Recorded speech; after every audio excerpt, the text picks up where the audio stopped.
How was your weekend, Professor? I couldn't hear you. What was it again, sir?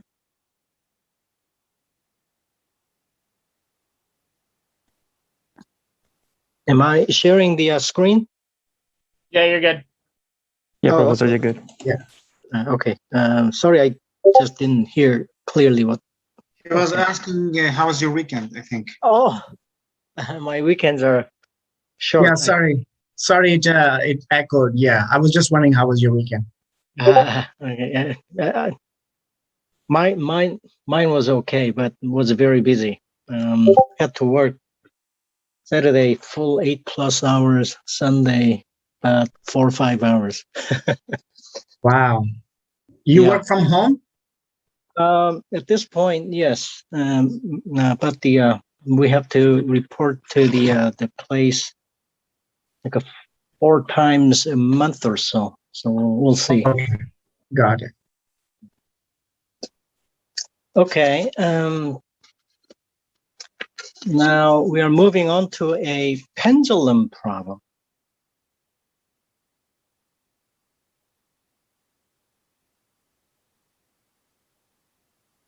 Okay. So here is the pendulum, some kind of mass, and the string is attached to it, and this guy moves back and forth. And at about 30 degrees from the perpendicular line, and somebody... Professor, is this chapter 12? Yes. Thank you. And we're still on chapter 12. And somebody measured the tension of the cable to be a 2.5 times the weight of the pendulum, this guy. Okay. Mass is m. The weight should be equal to m times gravity. Okay. Remember, this is force equal to mass times acceleration. But in this case, our acceleration is gravity. That's how the weight is defined. But I just want you to understand the what's the weight equal to mg. That's this, F equal ma. So weight is a force, mass is a mass. Okay. And this length is 2 meters. Okay. And want to find the velocity of this guy and accelerations. Now, first thing is we got to set up the free body diagram. So the mass here and the weight is acting straight downward, and the tension is pulling it, okay, and holding that mass. Doesn't have to, in place. Okay. And the acceleration that this guy sees is because this guy is going in a kind of a, what is it, circle. So when the mass travel along the curvilinear, we know we have two acceleration defined, and I hope you remember those. One of them is along the path that it travels, which is this curve, and that is designated to be tangential acceleration. If I were to multiply by m, then that has the force units. Now, when the mass is moving along the path of curve, we have one more, want that to be straight line. And we have normal direction acceleration, which is toward the center of the curvature. In this case, that's right there, anchor. Okay? Your curvature is a circular motion. And mass times A is the force acting in that direction, toward the center. Okay? So therefore, I'm going to use that as my, coordinate system. Let's say this would be theta direction. That should be normal n directions. So first, we're gonna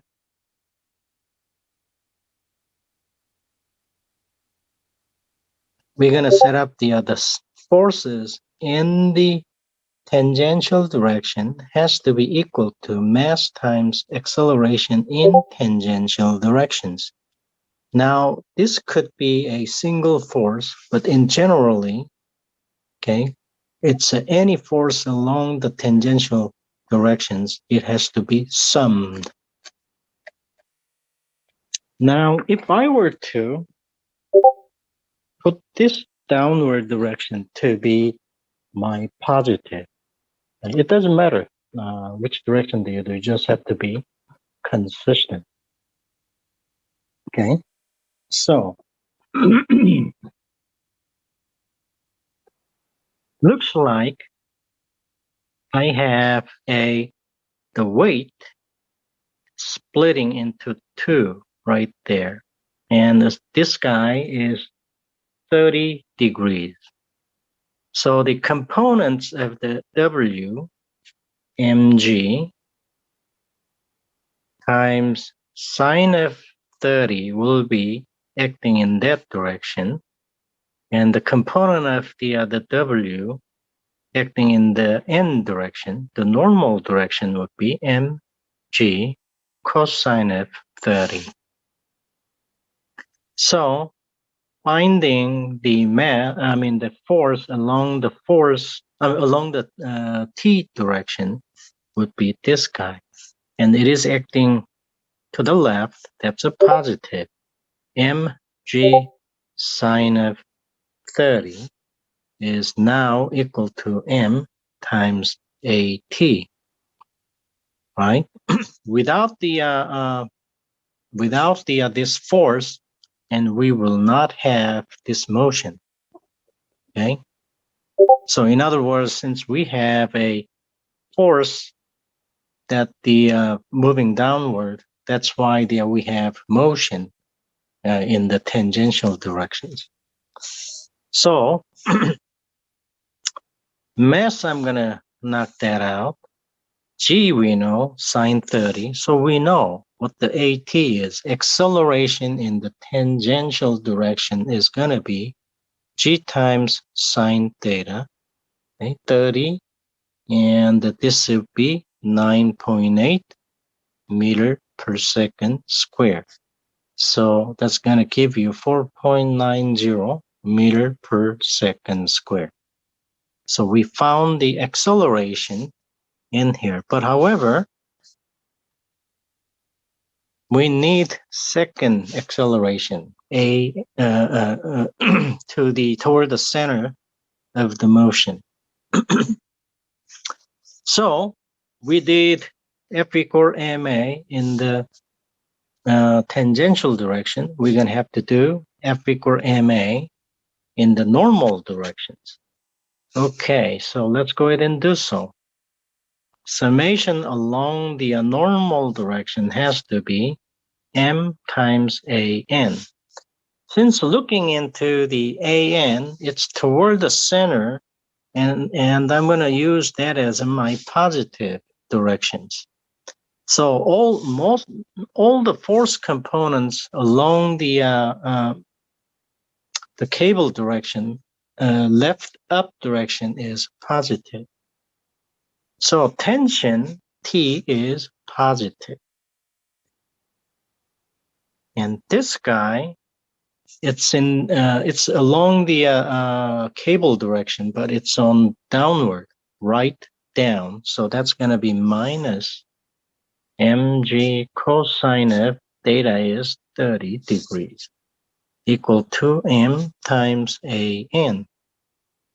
Okay. So the tension was given, right?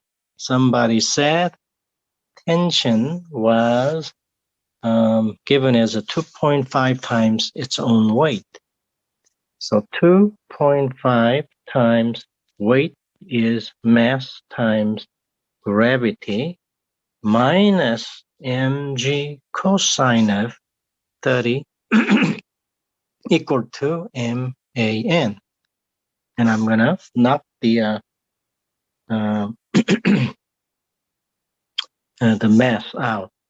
So an is 2.5 times 9.8 minus g, again 9.8 times cosine of 30, which will give you 16.01 meter per second square. So we found the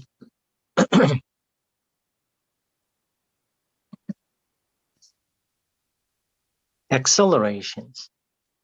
The acceleration is, in this direction, I have 4.90 meter per second square.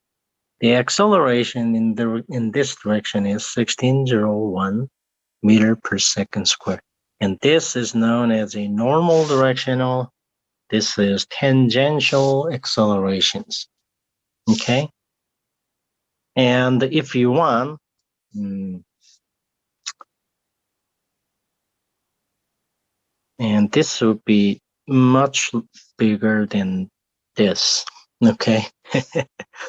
If you want, you can always give a acceleration, which is a an square plus a t square. Okay, you can be able to find, and also you can probably find the what the alpha angle would be. So you have a choice to give me this two or combination of a and the angle. Okay? All right, and one last thing, right? We wanted to find the how fast this guy is going. Okay. Now, when you look at your equation, I forgot what that is. Let me go find it.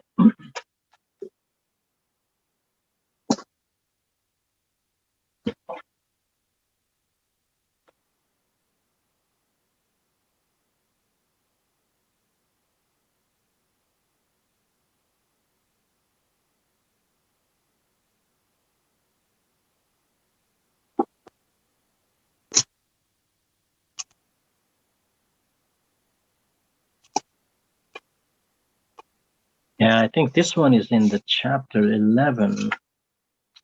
Let me see.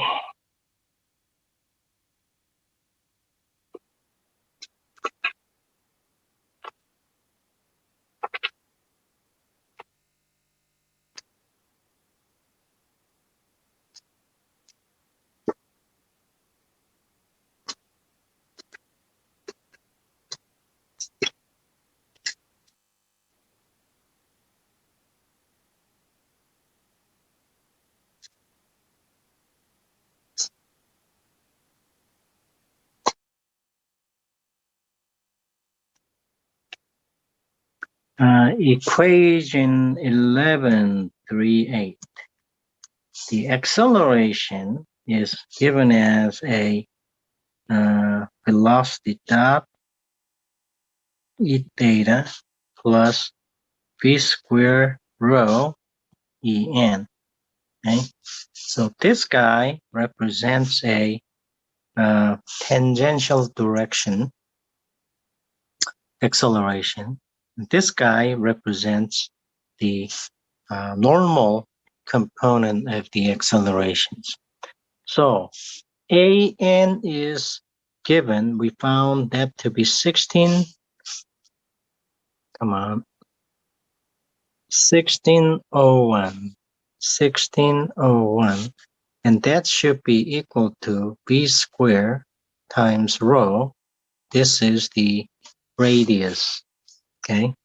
So the V squared is equal to R times 1601. The radius, the distance between the, the point of rotation to the mass M was given as 2 meters and 16.01, and your velocity should come out to be around 5.66 meter per second. Okay, so you need to get familiar with this. This will surface, again and again.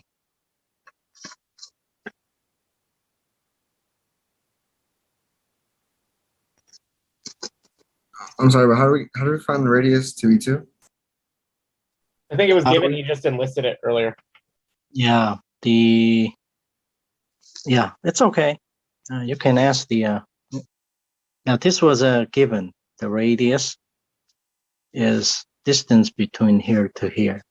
Okay, they were given, and these were given. Okay? No problem. You can ask anything, right?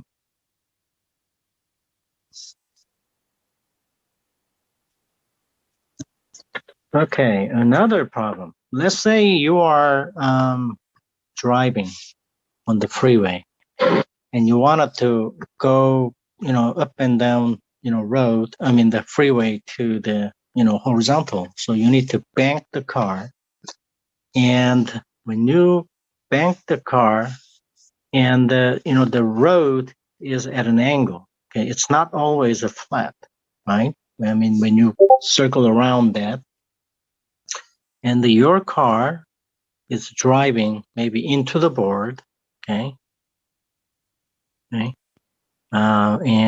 here is the tire. Now the obviously the weight of the car is acting in that direction, and there should be a normal force, okay, coming here, okay, and because of you are actually, okay, so actually, let's say you are, this is your car, going that way, and this radius is given as 400 foot, okay, and because of your moving, and you should have a acceleration toward the center of the rotation right there, okay. So our question is, what is the right amount of the speed that you can go without slippage, feeling any, the frictions or not. So there won't be any frictions at the tire, either this or that directions. Okay. So, so your job is to find the what is the best speed that you can drive through. Okay, now because of AN is on this way, and I'm going to call this a, let's see, how about, well, let me put it this way. How about the X direction, and this is going to be my Y coordinate. I'm going to just set that up like this. Okay. And this will be given, and this will be 18 degree. So force, okay, so the W acting in that direction, okay. Now I'm going to find the the summation of the force along the y up and down motion should be equal to 0 because there is no movement of the car vertically. So the acceleration here should be equal to 0. Okay. So in that case, W, and I can just go ahead and say that the positive upward direction to be chosen to be positive. So W is in fact negative applying, but the components of the N will be acting upward, okay? So that's going to be plus R, not R, N times cosine of 18, 0. So W in this case is equal to R cosine of 18, 0. W in this case is mg, okay? And so that should be given. Now, I'm going to take the summation of forces along the x. This is a normal direction. The x is in this direction, has to be equal to mass times ax, okay? Or if you want, m times an, okay? Now, looking at it here, in this case, I'm going to, my sign convention is the positive, if anything, toward the left-hand side, okay? So in this case, the components of n is acting to the left, so that component would be n times sine of 18 much. So n times sine of 18, and then there is no other forces that are applied here. So that's it. And that force is making the car mass times the acceleration in the center of the rotation. Okay. So,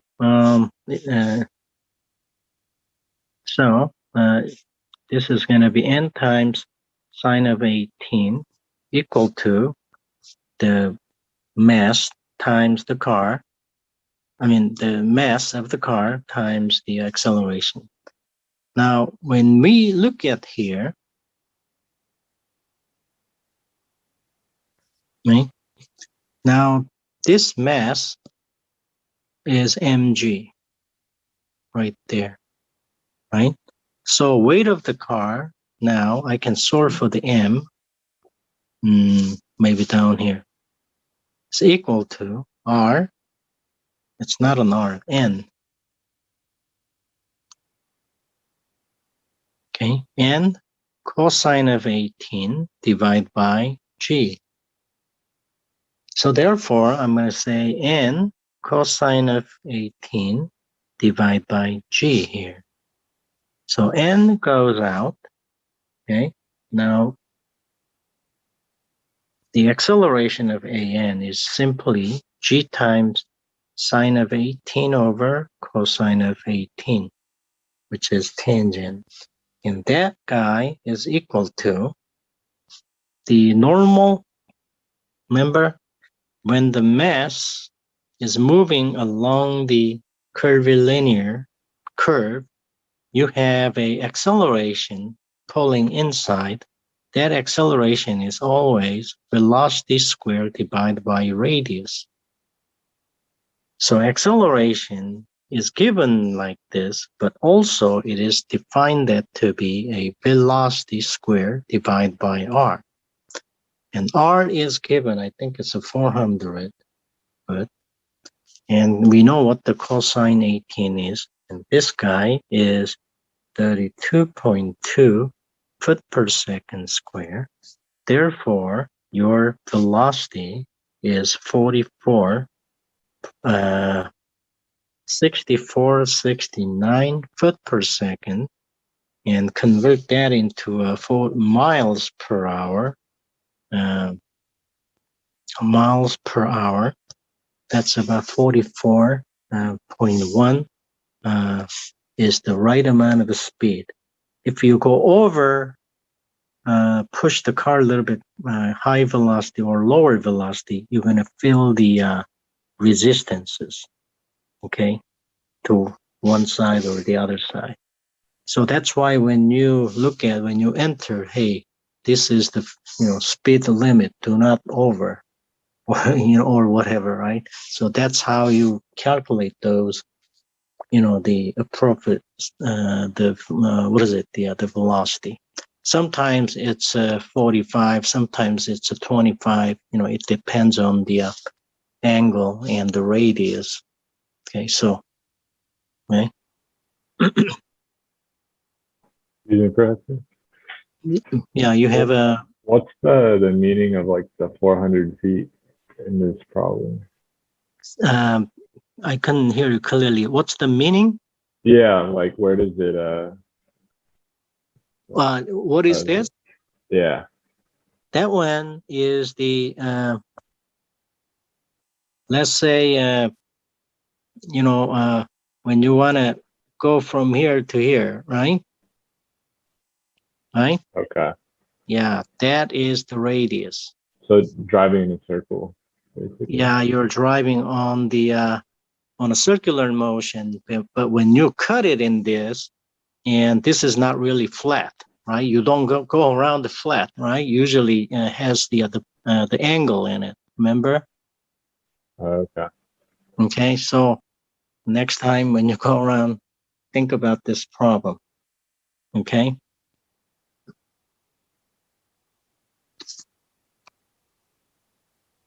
All right, let's take a look at another problem.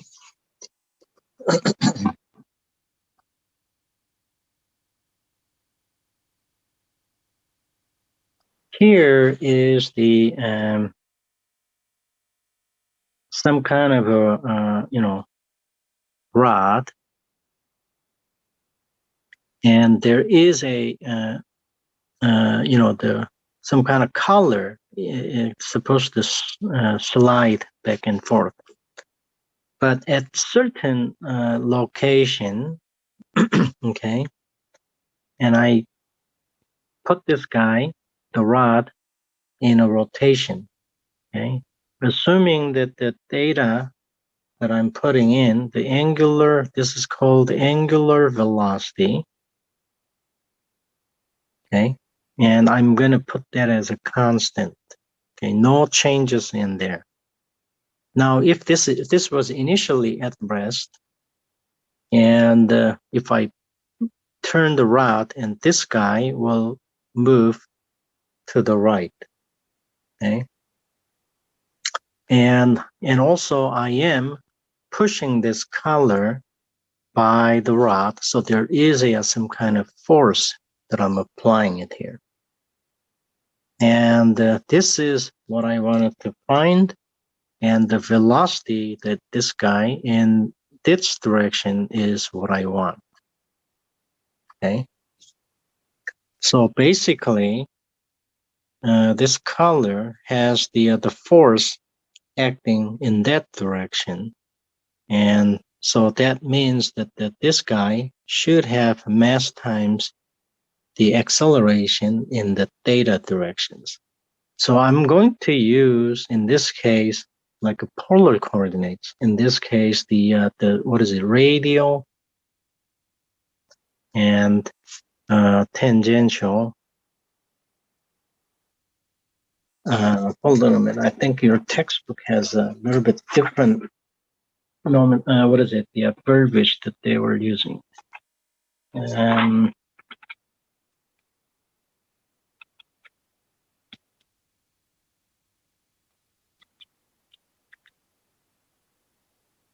It's a radial transverse.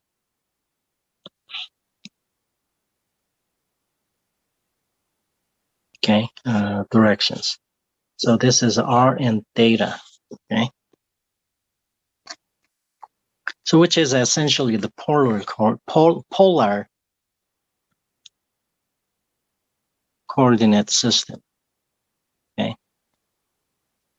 But I think your textbook states it as a radial and transverse directions. Okay. Now, this would be the theta directions. In the FR direction, I don't have that, and nothing pulls. Okay, to the right or left. Okay, that's a natural motions. But however, this guy do move, along the rod.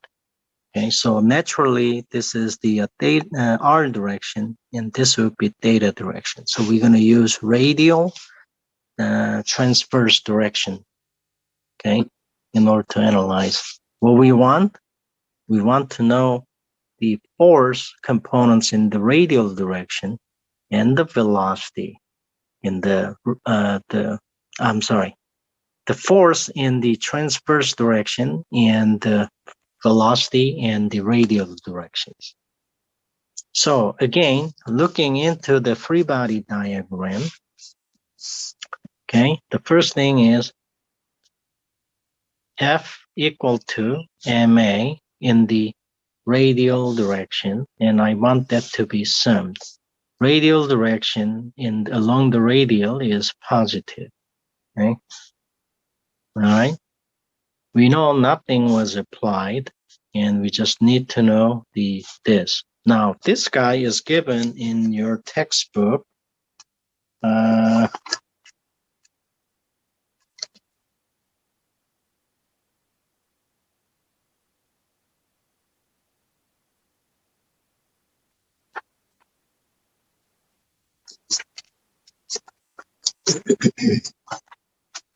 Equation, let me see.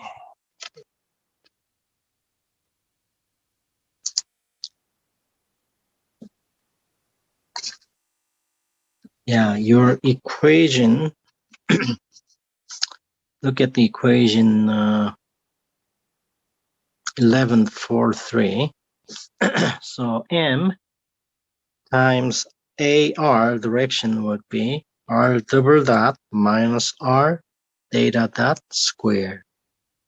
Okay, so that's the one equation. The second F equal MA is in the transverse directions, theta directions, and I'm going to make that as a positive. And that direction would be positive directions in the direction of the rotations. So in this case, I have rod pushing that, this color mass of M is there. So I'm gonna call that as F theta equal to, that's the only, the force pushing that the color by the rod is equal to M times transverse directional acceleration, also given equation 1143, the second component of that acceleration. They are given as R double theta plus 2 R theta dot. Okay. Now, the angular velocity theta dot is an angular velocity. Well, let me put it this way. Insert that. Theta is angles, okay? Or it's angular, you can think as a position or displacement. And then if I take the theta dt, then that's angular velocity. If I take the one more, d dt of d theta is theta double dot is known as the angular acceleration. Same concept as chapter 11. Okay. Now, if the the angular velocity is constant, then double data is basically d data dot dt. This is a constant for our problem. Then your angular data is equal to, data dot double dot is equal to 0. So in this case, you're left with f is equal to m times 2 times r dot data dot. Okay. Okay, so that is the second. Okay. Now we know this angular velocity is constant. Okay, no changes. Okay, some number has to be given to you. This doesn't change. That doesn't go anywhere. And this is the one that I need to evaluate. So our data is supposed to be found from here. So I'm going to rewrite that below. So it's going to be a 0, okay, equal to mass times r double dot minus r data dot square. And again, and I can go ahead and set this guy equal to 0. Then, it's going to given. It's going to be given like this. Now this guy is basically, what is it? The differentiate twice the rate, the position r with respect to time, and that guy is also d dt r dot, and this guy is velocity, basically in the radial direction. And I'm gonna write that VR dr dr dt, and this guy is also a a velocity vr.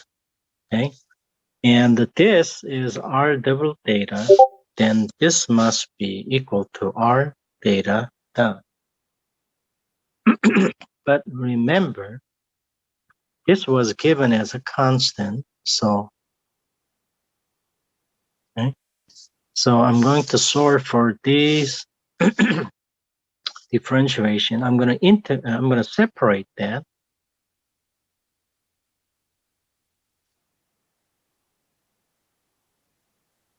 And put a integration initially at rest, and I do not know what the final velocity would be. And somewhere at the color was what is it? Was at the somewhere initial distance away and the final distance. And you can integrate those, then it's going to be VR over 2 integrate between VR to 0. This guy is also VR2 data dot square. This is from the initial position to the final position. So once you clean up all those, and it's going to give you something like this. Okay, so your VR in this case is just the r dot square r2 ro square root of it. Okay, so I have established the VR. All you have to do is substitute that into where am I? Into right here.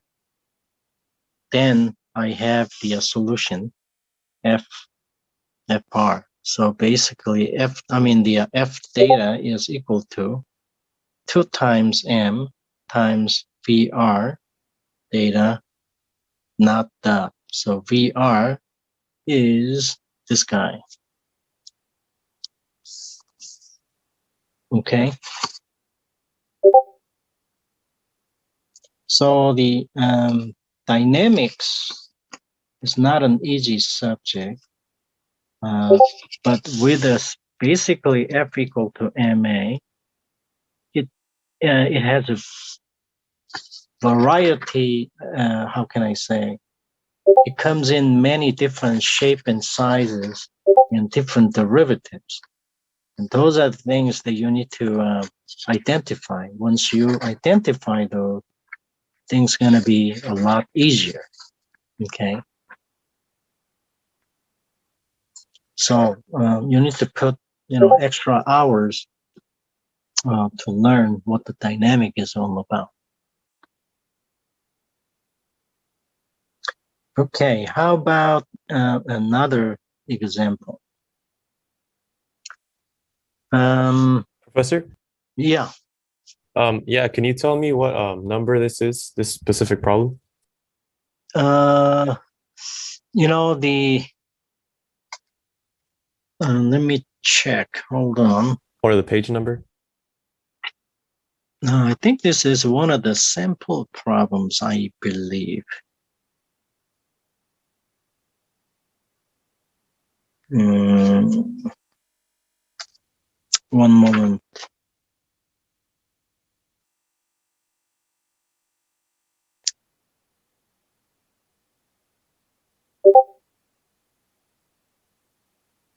This looks like the looks like a sample problem. 12, 10, page 741. Okay, so we'll take a look at those. Okay, thank you. Okay, no problem. And another problem is we have a wedge of a 30 degrees, and I have a 200-pound mass, or no, the weight of the block A is connected in a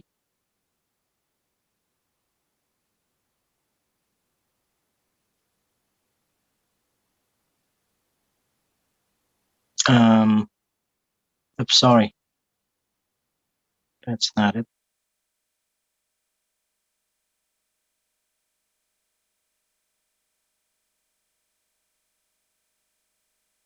And I have a block B of a 300 pounds. Okay.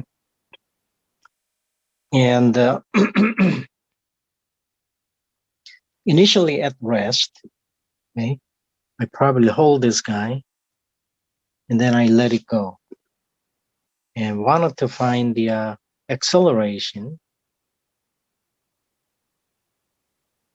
of the block A and the B, and what is the tension on the cable.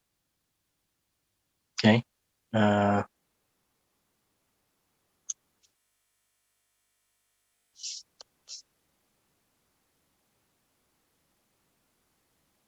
Okay, so those are the okay.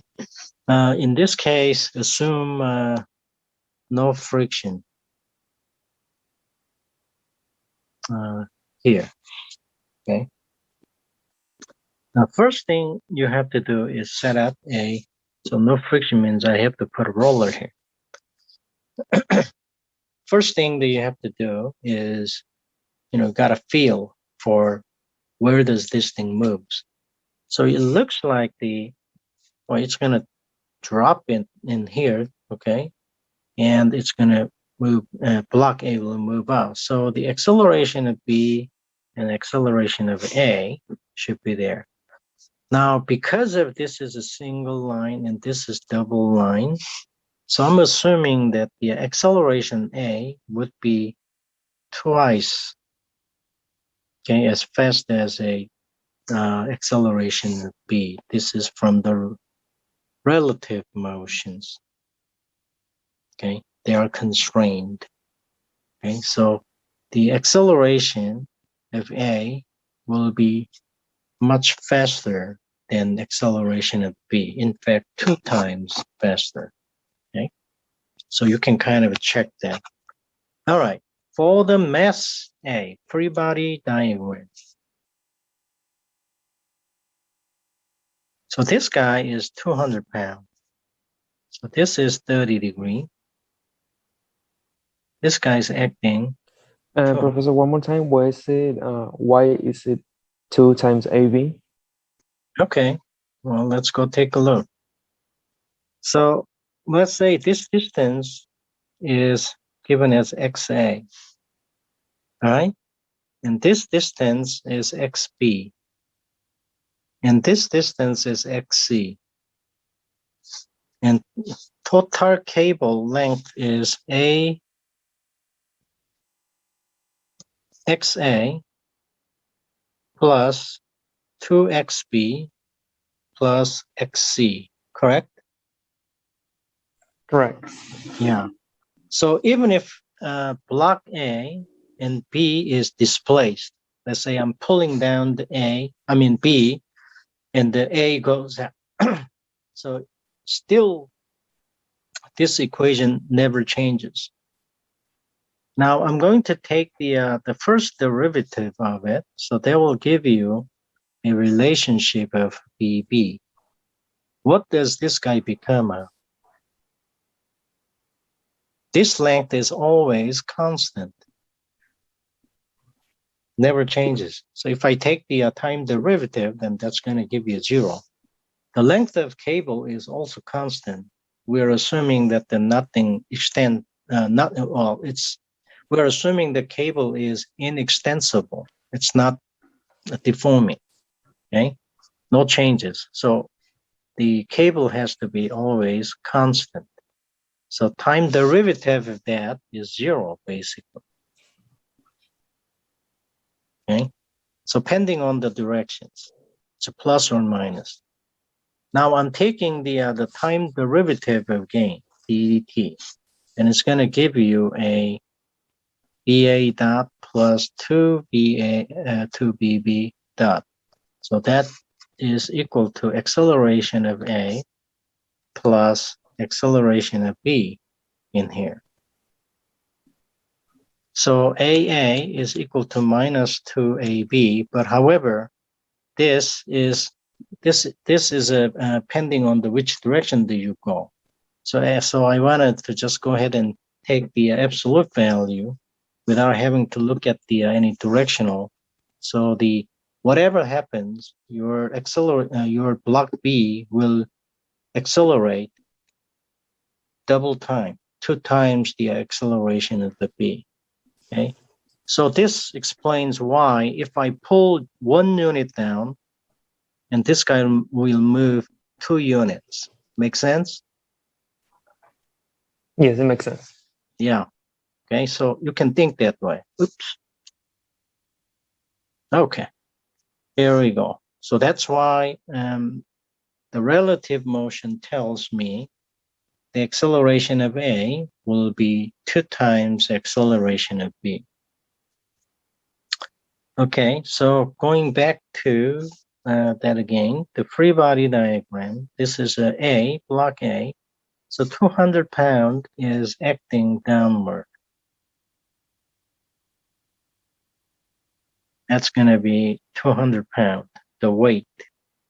The normal direction, the load pushing the block from pushing the A from the wedge is N, and the cable pulls to the right, and this guy was supposed to move to the upward directions with an acceleration of A. Okay, so this is kind of mass times A is the force applied in tension. Okay, that's the tension directions. Okay, and the block will move. Okay, along the incline. Now, I wanted to find the summation of the force is equal to mass times acceleration. in the A directions. Okay, so this would be positive. Okay. Now the weight function has the what is it? The components in that direction, and this is gonna be a 30, and this component is 200 times sine of 30. Okay. So this is a positive. T is positive, and this guy is negative 200 times sine of 30. And then there is no other forces in this direction. It has to be equal to mass times mass of A times acceleration of A. T we don't know. Okay, minus 200 times sine of 30 is equal to, mass is equal to 200 pounds divided by its gravity times A, acceleration of block A. So I have established the first equations.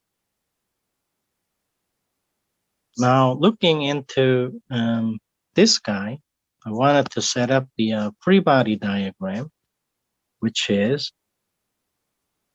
300 pound mass is acting downward, and two tensions are pulling up. This is block B. So these are the force diagram, and eventually this will move downward with the mass times acceleration of the B, which is unknown that we wanted to find. So therefore, the force along the vertical direction has to be equal to mass times AB, and I want this to be a positive downward. So in this case, 300, it's not a, is that a 300 or 350? Okay, 300.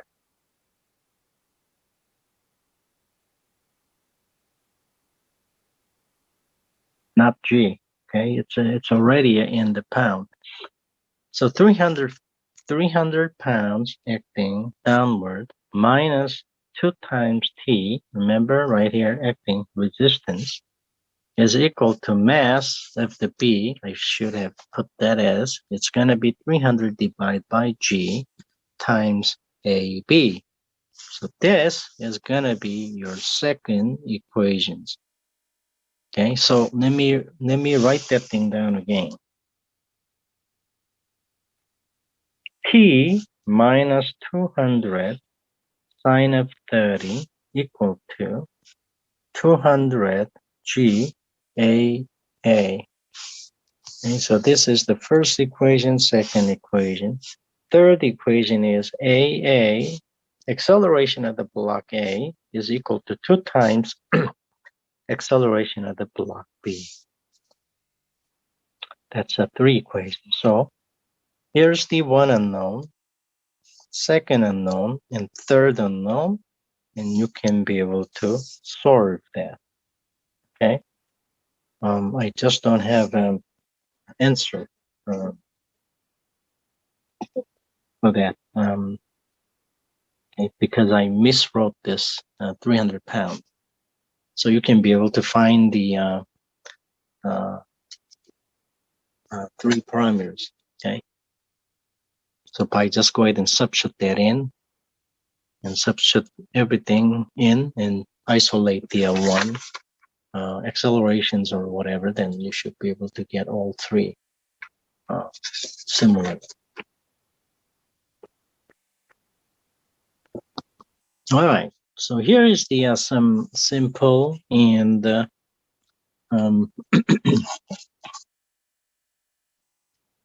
dynamic problem. Hey, here is the some kind of pulley, and a cable is attached right here. Let's say this is a 100 pound. Let's say this is 200 pound. Okay, this is a block 1 or A, and this is block B. Okay? Initially at rest, and I let it go. All right. And obviously this guy will go down. Okay. And block B, AB, will go up. Okay. Now, in this case, your AA is equal to AB, the magnitude wise. Directions are different, right? Okay. So we wanted to find the acceleration, okay? And wanted to find the acceleration, and wanted to find the velocity at which the this guy traveled down, let's say 10 foot. What is the velocity? Okay, initially at rest, that's going to be equal to 0. Okay, and time it takes to get there. Okay, what's the velocity and the time?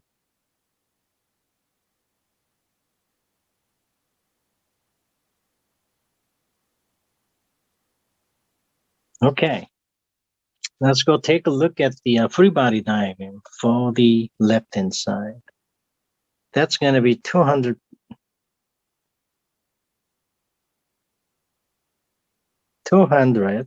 pounds acting, and there is a tension, and this guy will move downward with the mass of block A times the acceleration of A. So this force is equal to MA in the vertical direction. I'm going to take the downward as a positive.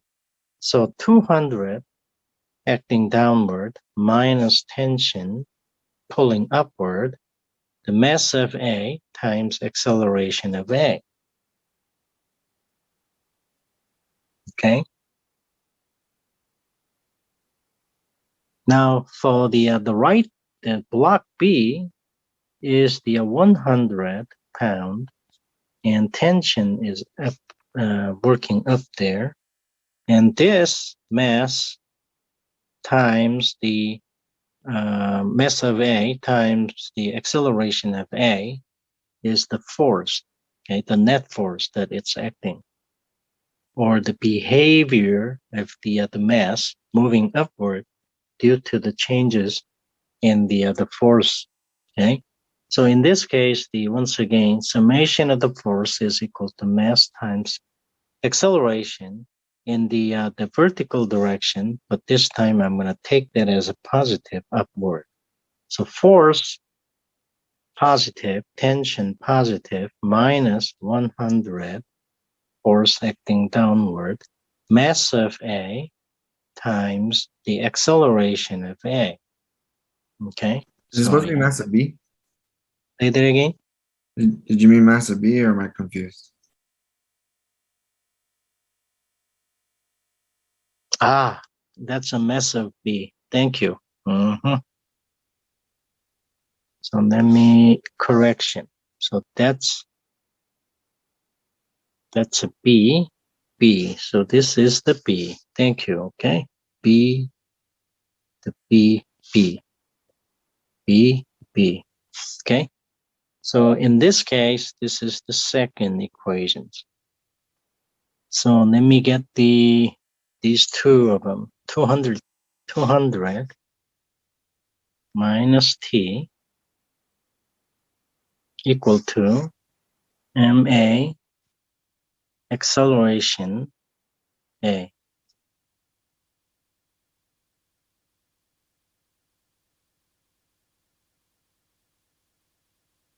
Okay. And we know the A acceleration of A, acceleration B is what is the magnitude wise? Same. One goes down, one goes up. Okay.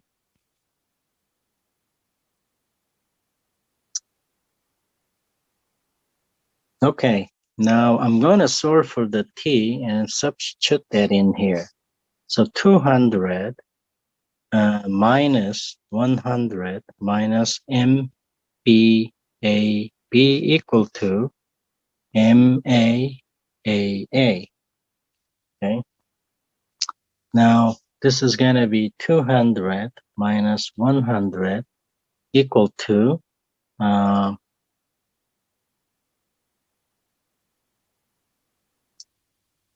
let me see, did I?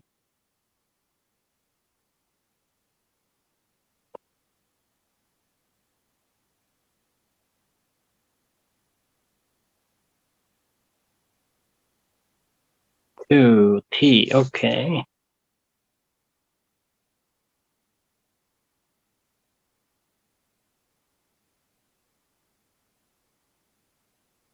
This will be a plus. Okay. And then and then it's going to be MAAA plus MBAB. Now I'm going to start dropping these acceleration indexes. It's going to be same A. Okay, so this is going to be 200 minus 100. So your acceleration is 200 minus 100. The mass of A was 200 divided by 32.2. Mass of B is 100 divided by 32.2. Okay, once you compute all those, and you should realize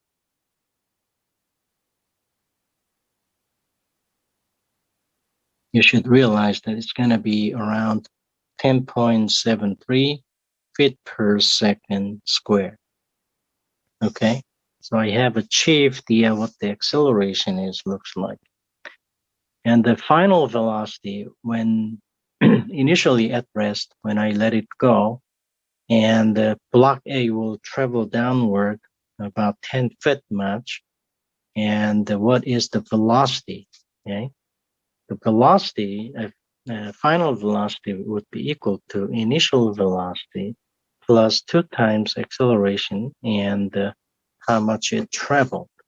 And we know the initially at rest, so initial velocity would be equal to 0 plus 2 times acceleration was 10.73 for the block A, if you wanted to study that.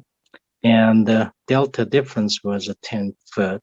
So therefore, the velocity of A or B was given as a 2 times 10.73 times 10. That should give you about 14.65 foot per second.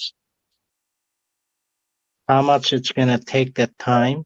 You know, the mass is moving in a rectilinear motion. Your velocity is equal to velocity initial plus the acceleration time t. The final velocity was measured to be 1465. Initial velocity was 0 plus the acceleration is 10.73 time t.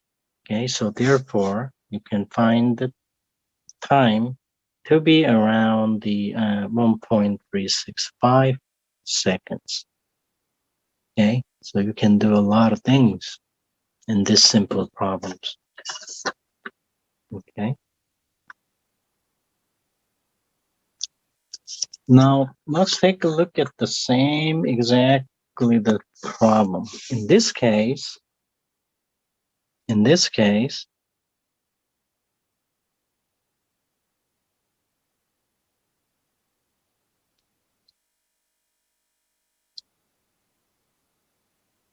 this one is 2,200 pounds, and this is 2,100 pounds. The difference is about 100 pounds. The previously just above, which was 200 pounds, and this was 100 pounds. So initially at rest, and then I let it go. And the acceleration here was about 10.73. Okay. The velocity at 10 foot was about 14.65. And time it takes was 1.365 seconds. Same problem. I only changed the mass, and I added 2,000 pounds on the left and the right block A and the block B match. Okay, and what is the acceleration? What is the velocity it takes to travel 10 foot? And what is the time it takes to get there? And I'm gonna give you that as your homework question. Okay. So similar problem is in your back of your chapter. I think that's one of them. Okay. So take a look at it. And why is this is less than this or greater than that? See if you can be able to figure those out. Okay. All right. Any questions or concerns? Okay. Next time we're gonna finish up the chapter 12. We're gonna move into a chapter 13. Does anyone know when are we having a first test?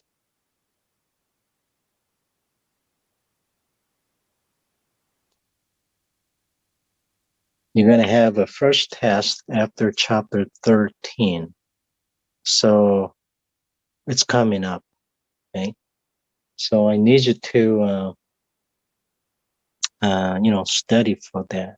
It's coming up very fast. After this week, maybe next week, you're going to have first examinations, okay? I try to make the lecture, very easy to follow, easy to understand, okay? And so people think, oh, it's nothing. I can do it. I can understand this and I can do it. But once you, start doing something and, you may get a heart attack. Oh, what's next? Okay. The best thing to avoid that kind of stuff is you practice. So there are plenty of problems in the back of your chapters. Just go ahead and select, few or more. If you have more time, you can solve it a lot more. And, get that experienced. Okay. And that is the most important things for you. All right. All right. I don't have anything further tonight, and I hope you have a good night, and we'll see you on Wednesday. Okay. Thank you very much. Professor, is there any specific problem that you suggest from the homework? I don't have that. See if you can be able to go take a look and find the similar problems which I shown you here, or I may dig in and take a look at. And Yes, please.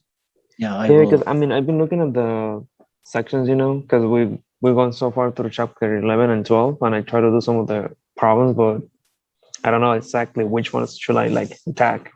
Okay, well, if that's the case, I will take a look at it and I'll give you some problems for you to try out. But by all means, that's not, how can I say, that's a kind of a minimum things to do. You understand?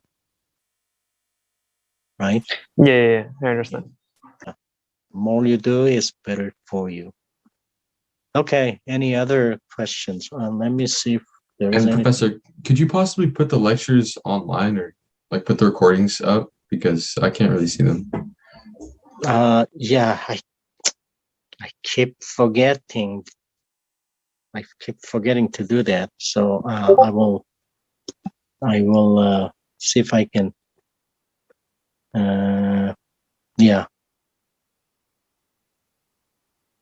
Yeah, let me see if I can, get the thing done. Okay. If not, somebody give me, poke at me. Send me some, email. Okay.